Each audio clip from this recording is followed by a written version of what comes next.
Jai Swaminarayan. My dear students, you are welcome in the video session of SGIS online Gurukul run by Sri Swaminarayan Gurukul Rajkot Sansthan. In the previous period, we have discussed the first part of the lesson, unit number 8, the day in the life of the Indian fighter pilot. Now, we are going to discuss about the second part. You are very well informed, you are very well known about, well familiar about the each and every activity of the Indian fighter pilot. Mr. K. Suresh means cold cookie. If we go ahead with the lesson, બરાબર પહેલા પાર્ટની અંદર ઘરથી માંડી બહાર નીકળે છે અને પોતાનું આખું આયોજન કઈ રીતનું છે, આખા દિવસમાં પોતે શું કરવાના છે એને વિશેની સરસ માહિતી એ અહીંયા આપણે જોઈ. હવે સેકન્ડ પાર્ટની અંદર કઈ રીતે પોતે આગળ વધશે, how we go ahead, that is described in the second part. તો પેજ નંબર 78 માં છેલ્લે આપણે આને વિશે ડિસ્કસ કરશું. નાવ he begins to taxi. હવે ટેક્સી સુધી એ પોતે, ટેક્સી મીન્સ અહીંયા આમ આવન જાવન કરવું એમ, કારણ કે એનો બહુ મોટો વિસ્તાર છે. તો ટેક્સી સુધી એ બિગિન્સ ટુ, ટેક્સી સુધી એ પોતે જાય છે. On the runway વિંગમેન Tyagi joins him in another MiG-21. On the runway, હવે રનવે ઉપર પોતે જાય છે ટેક્સીમાં, તો રનવે ઉપર વિંગમેન ત્યાગી એની સાથે જોડાય છે. અનધર MiG-21, બરાબર. આ એની પ્રવૃત્તિમાં, એની એક્ટિવિટીમાં, બરાબર, એના અભિયાનમાં આ ત્યાગી પણ એની સાથે જોડાય છે. Which is A single seater fighter plane. હવે આ જે પ્લેન છે MiG-21 એ એક સિંગલ સીટર, એક સીટ વાળું જ છે, ફાઇટર પ્લેન જ છે, યુદ્ધ જહાજ જ છે, પણ એ માત્ર એક જ સીટ છે, બરાબર. તો એની સાથે એ પોતે ત્યાં બેસે છે. Take off permission receive. હવે ઉપડવાની પરમિશન ટૂંકમાં એને મળી જાય છે. હવે અહીંથી આગળ જવાનું કહે છે. The two pilots accelerate the runway. Accelerate એટલે ગતિ વધારવી. હવે બંને મિસ્ટર ત્યાગી અને કુકી આ બંને હવે માનો કે ત્યાં આ પાયલોટ છે એ બંને પોતાની ગતિ છે આગળ વધારે, accelerate the runway. Their wing tips are just some centimetres apart. Their wing tips, એની જે વિંગની જે સૂચનાઓ છે, એની ટિપ્સ જે છે, are just some centimetres apart. એ અપાર્ટ એટલે થોડું અલગ એમ, કેટલાક સેન્ટીમીટર સુધી, જસ્ટ સમ સેન્ટીમીટર, પોતે અમુક સમય સુધી જે પોતે સાથે રહેવાના છે, સમ સેન્ટીમીટર એમ. They lift off at 360 km/h and soon climb up and get 950 km/h. It is 6:64 p.m. AM, 15 minutes before their time on target. હવે બંને પાયલોટો, બરાબર, બંને જણ હવે જ્યારે રવાના થઈ, જ્યારે થવાના છે ત્યારે ધે લિફ્ટ ઓફ 360 km/h. પહેલા તો એ ત્યાંથી આગળ વધે છે, બરાબર, 650 kph. પછી ત્યાંથી ક્લાઇમ્બ અપ થાય છે 950 km/h સુધી એ પોતે પોતાની સ્થિતિ જાળવી લે છે. હવે અત્યારે ટાઈમ 6:45, 6:45 છે. 15 minutes before their time on target. હવે ટાર્ગેટ ઉપર નો જે ટાઈમ છે એનાથી 15 મિનિટ અગાઉ, એટલે કે 7 વાગે તો આ સ્ટ્રાઇક કરવાની છે, તો 15 મિનિટ અગાઉ એ બંને પોતે પાયલોટ છે તૈયાર થઈને બેઠા છે પોતાની તૈયારી સાથે, as a precaution steps.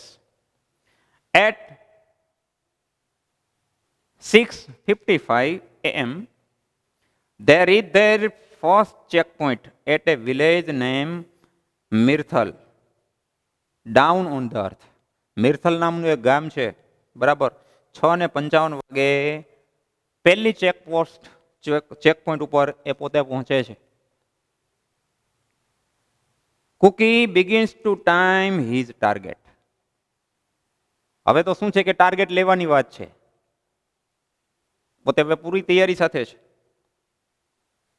As a rise up to 450 meters, Tyagi's plane rocks violently due to air bumps. હવે બરાબર બંનેના પ્લેન છે. ધે રાઇઝ, ત્યાગીસ પ્લેન જે રાઇઝ અપ 450 મીટર સુધી જ્યારે તે જાય છે ત્યારે બરાબર ત્યાગીનું જે પ્લેન છે એ એર બમ્સ, એમાં પણ કેટલાક બમ્પ આવતા હોય હવામાં પણ, એને લીધે એ થોડુંક એમ કે વાયોલન્ટલી એ આખું રોક્સ થાય છે. બરાબર, એટલે એમાં ખલબલી થઈ જાય છે, થોડુંક એમ કે ધ્રુજારી આવે છે. goes down, yes, due to air bumps. A bit bumpy here, says Tyagi on radio. જે વસ્તુ બને છે એને તરત પાછી રેડિયો ઉપર એને ઇન્ફોર્મ કરવાની હોય છે, એ બધું ઓનલાઈન ત્યાંથી કનેક્ટ થયેલું જ હોય છે. Breakfast may come up before the bomb goes down. બરાબર, હવે બોમ્બ જ્યારે નાખવાના છે એની પહેલા પોતે કદાચ થોડું ઘણું, કારણ કે સ્થિતિ એટલી ભયંકર હોવાની ત્યાં, એની પહેલા તે થોડુંક નાસ્તો પણ કરી લેશે. કુકી જોક્સ, એ પોતે આ જોક્સ કરી અને પહેલા કહે છે કે ભાઈ આપણે હજી હેઠે પડીએ એ પહેલા કદાચ આપણે નાસ્તો કંઈક આપણને નાસ્તા ભેડા થશું એમ. Two hunters appear far to the right edge enemy planes. બે શિકારી જેવા પ્લેનો. ટુ હન્ટર્સ, હન્ટર્સ એટલે શિકારીઓ. ટુ હન્ટર્સ અપિયર ફાર, એ થોડા દૂરથી દેખાય છે. ટુ ધ રાઇટ, જમણી તરફ. એજ એન એનિમી પ્લેન્સ, બરાબર, દુશ્મનોના પ્લેન હોય એ રીતે એવું કંઈક જોવા મળે છે. ધેટ ટર્ન અવે એન્ડ વેનિશ, એ આવતા એ આગળ એ ટર્ન થઈ જાય છે, વળી જાય છે અને પાછા અદૃશ્ય થઈ જાય છે. બે પ્લેન એવા આવ્યા દુશ્મનોના, એવા દુશ્મનો જેવા લાગતા હોય, એ રસ્તામાં સામે આવતા હતા પણ એ પાછા એક બાજુ ખસી જાય છે અને પાછા અદૃશ્ય પણ થઈ જાય છે. There are clouds all around. હવે આસપાસ જે કંઈ ક્લાઉડ્સ હોય છે. The earth has disappear too, આસપાસ, કારણ કે આ તો હવે આકાશમાં પોતે પહોંચી જાય છે. બરાબર, હવે આસપાસ વાદળો હોય, ધરતી પણ હવે અદૃશ્ય થઈ ગયેલી છે. The MiG are fast approaching the target, પેલું મેઘ વિમાન છે એ ટાર્ગેટ તરફ ઝડપથી આગળ વધી રહ્યું છે. Now both the planes dive below the cloud. બંને પ્લેન જે છે એ પેલા ક્લાઉડ નિયમમાં એમ કે ડાઈ લગાવે છે. There planes are flying lower, હવે એના પ્લેન છે નીચે તરફ ઉડી રહ્યા છે. કુકી સીઝ ધ ટાર્ગેટ, એ ટાર્ગેટને જોવે છે. એન્ડ એનિમી ટેન્ક્સ, એનિમી ટેન્કને પણ જોવે છે. એની રિલીઝ ધ બમ, અને પેલો બમ છે એ ત્યાંથી એ નાખે છે. This is a perfect opportunity to rehearsal attack procedures and bomb aiming. આ બધું પરફેક્ટ ઓપોર્ચ્યુનિટી, અમુક બધું એનું જે ચાન્સ, એની તક છે એ પરફેક્ટ ચાન્સ છે. રિહર્સ એટલે એક્ટિવિટી, ટૂંકમાં રિહર્સલ કરવા માટેનું. At the time of firing automatic camera captures the action. ફાયરિંગના સમયે ઓટોમેટિક કેમેરા છે એ એક્શન જે છે એ કેપ્ચર કરી લેતા હોય છે, એને ક્લિક કરી લેતા હોય છે. The two plane circle, then come down on another target, the two plane circle, then come down on another target, a bridge, અને પછી ત્યાં બ્રિજ હોય છે. there is a strong wind, therefore they release the bomb earlier. સખત પવન હોય છે તેથી એ વહેલો એ બોમ્બ છે ત્યાંથી એને મુક્ત કરી દે છે. બટ વિથ એક્યુરેટ કેલ્ક્યુલેશન, પણ પૂરી ગણતરી સાથે એ પેલા બોમ્બને નાખે છે. We have got it right દેશે, બરાબર, મિશન આપણે પાર પાડ્યું છે અને ટાર્ગેટ આપણે લઈ લીધેલો છે એવું તે કહે છે. વિઝિબિલિટી હેઝ બીકમ વર્સ, બરાબર, દ્રષ્ટિની ક્ષમતા એ ટૂંકમાં એ દ્રષ્ટિ છે એકદમ થોડીક નબળી પડે છે. Let's go home says cookie. હવે શું છે કે આ રોજિંદી એક્ટિવિટી હોય છે, ટાર્ગેટ ત્યાં લેવાનું, ટાર્ગેટને પાર કરવાનું, અને પાછું એમ કે રોજિંદો આ ક્રમ હોય છે એવું કે છે. બરાબર, but with accurate visibility let's go home says Kuki. Back at the base they report to the army man. હવે બેઝ ઉપર ત્યાં આર્મી મેન જે હોય છે એના પાછો રિપોર્ટ કરી દે છે. he admires them, એની પ્રશંસા કરે છે. Commanders, your planes were in the right place at the right time. કાયમી માટે ટાર્ગેટ બાંધવાના હોય. તમારું ટાર્ગેટ પણ યોગ્ય હતું, તમારું ટાઈમિંગ પણ યોગ્ય હતું, એ પ્રશંસા કરે છે. You have given effective support to the army. અને તમે આર્મીને ખરેખર એમ ઇફેક્ટિવ અસરકારક એમ કે સપોર્ટ આપ્યો છે, એવી એની પ્રશંસા થાય છે. Like every Indian fighter pilot, Kuki Suresh does several hundreds hours of flying in a year. એકાદ વર્ષમાં આવું તો ઘણું બધું એ કરતા હોય છે. સેવરલ હંડ્રેડ અવર્સ, કેટલી કલાકો આવવું હોય એના જીવનમાં કાયમી માટે આવે. એક વર્ષમાં તો આવું ઘણું બધું કરે છે. Generally 2 day time flights and 1 night sorties. બરાબર, 2 ડે ટાઈમ ફ્લાઇટ્સ, દિવસમાં એક દિવસમાં આવું બધું, રાત્રિ દરમિયાનમાં પણ એકાદ આવું એમ કે એક્શન અથવા તો આવી પ્રવૃત્તિ એને કરવાની હોય છે. દિવસમાં ક્યારેક 2 વખત હોય છે. This means that more than half of his working hours are devoted to flying, mission planning and reporting. એટલે એનો અર્થ એ થાય કે more than half of his working hours, એના જે કામના કલાકો છે એમાં મોટા ભાગના કલાકો એ ઉડ્ડયન માટે છે, અથવા તો મિશન એના પ્લાનિંગ માટે હોય છે, અથવા તો રિપોર્ટિંગ માટે જેનો સમય વધારે પડતો જતો હોય છે. For the rest of time, આ સિવાયનો સમયમાં પોતે શું કરતા હોય? 41 years old Kuki is the attack instructor. હવે 41 વર્ષની ઉંમર છે, બરાબર, આ કુકીની. તો એ એટેકના એમ કે એડવાઇઝર છે, સલાહકાર છે. કઈ રીતે એટેક કરવો, કઈ રીતે ક્યાં ટાર્ગેટ કરવો, કઈ રીતે પાડવું, એનો ટાઈમિંગ શું, આ બધું પાર પાડવા માટેની સૂચના જે હોય ને એ સૂચના આપનાર એને એટેક ઇન્સ્ટ્રક્ટર કહેવાય, અને એની ભૂમિકા ભજવતા હોય છે. Air combat leader and teacher of the accurate weapon delivery technique. કેટલી વસ્તુ એ કરે છે, તો કે એટેક ઇન્સ્ટ્રક્ટર છે, એર કમ્બેટ લીડર પણ છે, સાથે ટીચર ઓફ એક્યુરેટ વેપન.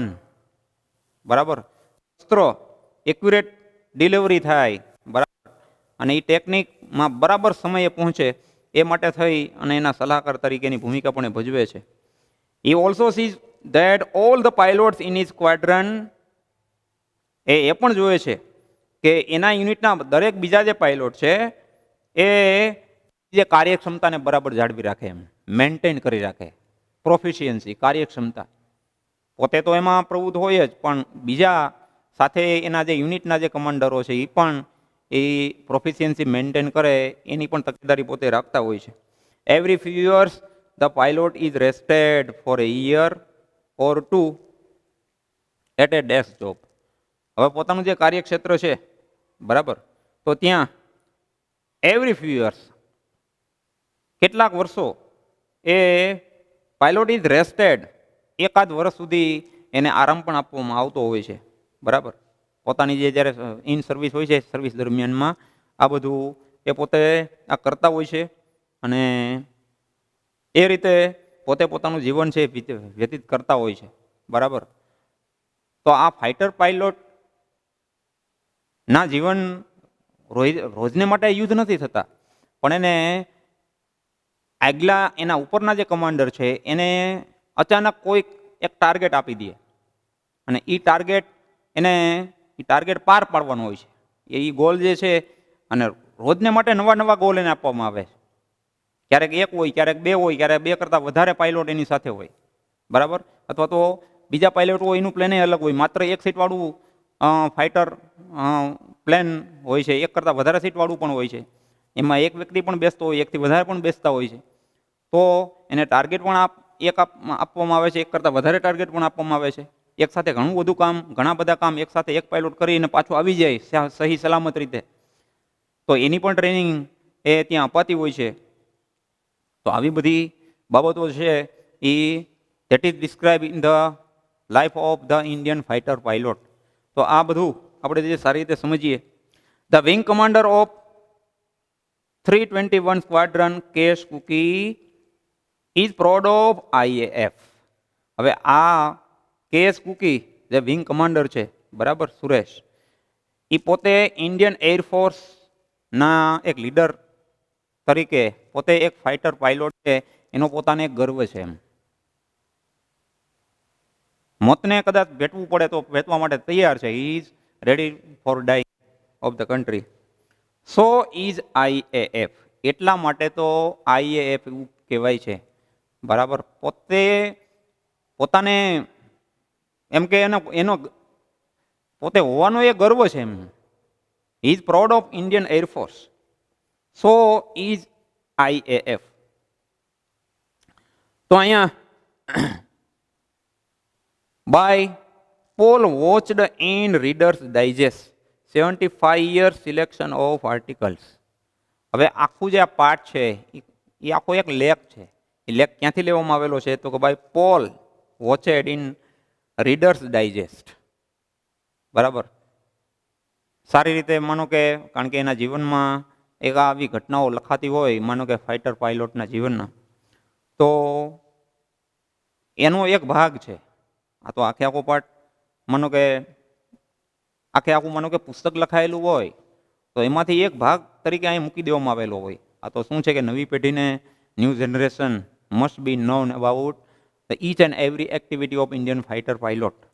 તો આપણે તો આમાંથી શું શીખવાનું છે કે કેટલી બધી મુશ્કેલીઓ, difficult task may be faced by Indian pilot at the in his daily routine work. રોજિંદા જીવનમાં એને કેટલા બધા જોખમોને ખેડવા પડતા હોય છે એમ. યુદ્ધના ટાઈમે નહીં, યુદ્ધ તો ક્યારેક આવે કે ન પણ થાય એનું કંઈ નક્કી પણ ન હોય, પણ જ્યારે આવી પડે ત્યારે અચાનક કેવી કેવી તકલીફો આવી પડે અને એને કઈ રીતે સામનો કરવો એમ. સહી સલામત રીતે દુશ્મનોમાં ઘેરાઈ ગયા હોય ને કઈ રીતે પાછું આવી જવું અને એ પાછું ટાર્ગેટ કરીને આવી જવું. તો આ બધું અહીંયા બહુ સારી રીતે સમજાવવામાં આવેલું છે. તો આ પાઠમાં અને આ પાઠની અંદર આપણે what type of difficulty may be faced by in pilot that is described in this lesson. આપણે આશા રાખીએ કે તમે પણ you may become fighter pilot in your career and do the service for the country.